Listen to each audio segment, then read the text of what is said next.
to show you how to access a password from a credential in ScienceLogic's SL1 system. So we're in version 8.14 currently, and this is the new AP2 user interface. To get to this screen, you'll open the menu, click System, Manage, Credentials.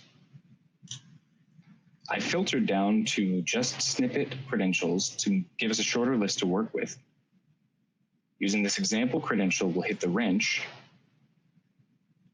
right-click where it says Password, and inspect elements. Now, I'm using Firefox, so if you're using a different browser, it will say something different. For example, Chrome will just say Inspect.